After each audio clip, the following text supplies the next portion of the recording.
Hi, this is Mike. I wanted to show you how to assign labs in Spanish to your students.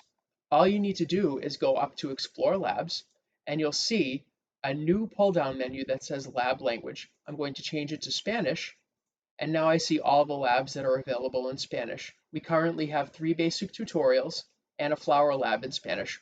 We'll be rolling more out over the school year, so stay tuned.